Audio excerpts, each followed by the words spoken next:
October 6th, 2019. Yeah. Like, you went through a traumatic experience. Yeah. Like, kind of elaborate as much as you can on that day.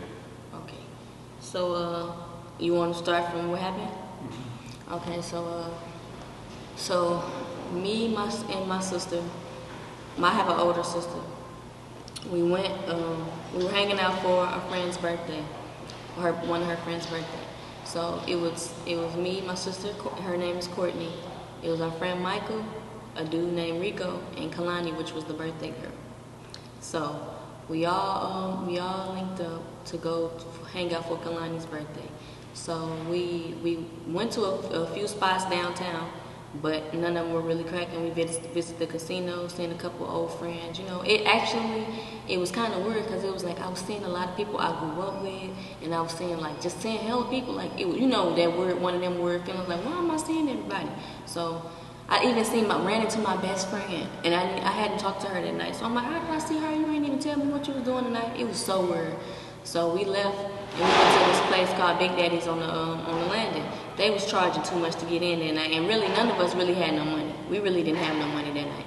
So they were charging like $20 to get in, but I'm like, yeah, that's too much. I ain't got that tonight to be spending. So we can find something cheaper to do, or we can try to go to the east side where it's cheaper. And then the birthday girl like, yeah, I'm down because that's my spot anyway. We can go there. If we down, that's your birthday, whatever you say, we down. So we went to the aisles. So while we get to the club, we jamming, everybody jamming. But me and the birthday girl, we the only ones that's like not feeling it, and it was crazy. We the only ones not feeling it. We not into nothing, but we letting everybody else have their fun because they on the dance floor, they turned up. We didn't drink too much, we didn't smoke, we was cool. So the whole time in the club, me and the birthday girl like, it don't feel right, we need to go. Either we finna fight or somebody finna start shooting. This ain't feel right, it ain't feel right. So we looking for everybody to leave. The dude Rico, so when we about to leave, the dude Rico that we came in with, he ain't with us. So it's just me, Michael, Courtney, and Kalani. Rico nowhere to be found. So we looked for Rico for about 30 minutes. We couldn't find him. The birthday girl mad. She like, man, don't forget Rico. We can just leave. I paid Rico way to get in here on my birthday, and now he nowhere to be found. Let's just go, y'all.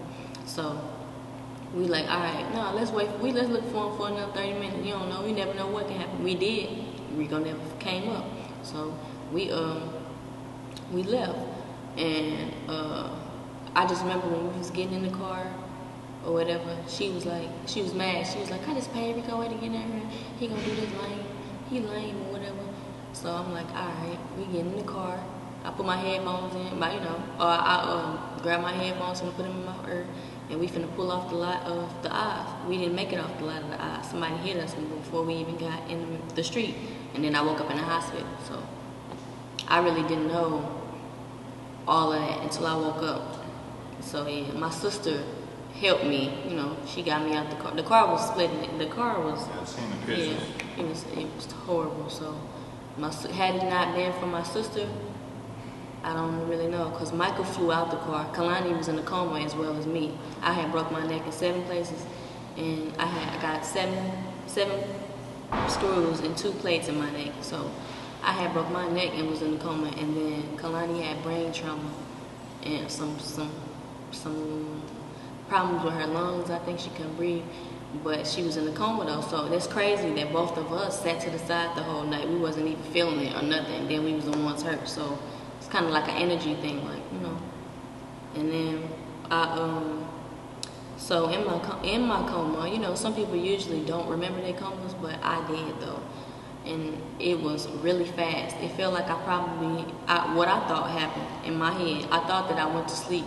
Like I thought that, oh, maybe I did get drunk and had a bad dream, you know what I'm saying? So when I woke up in the hospital, it was like a movie. Like everybody standing over me looking like, what's going on? And I'm like, what's going on? Why am I in the hospital? You know, the last thing I remember was pulling up the light of the club. But then my sister like, no, Shana, you was in the coma. We had a bad car accident. You been asleep for like 2 weeks.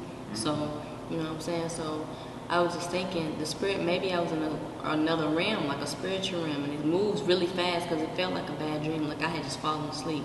But while I was in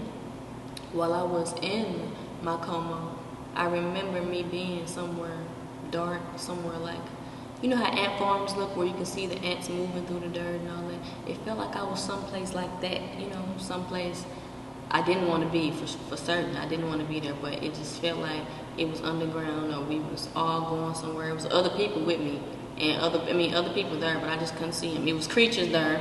I just don't remember how vivid they are. Maybe God wiped my mind from that. I don't know, but I do believe that.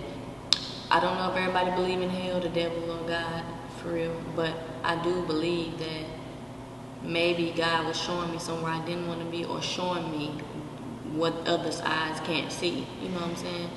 And I don't know. When I woke up, you know, people say, I seen the light. I seen the light. Like, that's no lie. When I see that on TV shows these days, like, I believe that. You know what I'm saying? Maybe the writer had went through something. I don't know how everybody else can see that or know about that. But I seen the light, and when I woke up, it felt like it was dragging me through a dirty tunnel or something, like a sewer. Wherever the light was taking me, it felt like they were dragging me for a long time. And when I woke up, I was in the hospital with all the people around me. So I was like, dang, you know, hold the fuck up.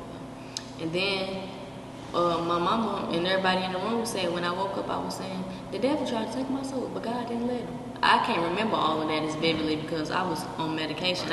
I was coma medication, because they just sometimes when you in a coma, they keep you in a coma too, like a medicated one too, to see when you're gonna wake up on your own.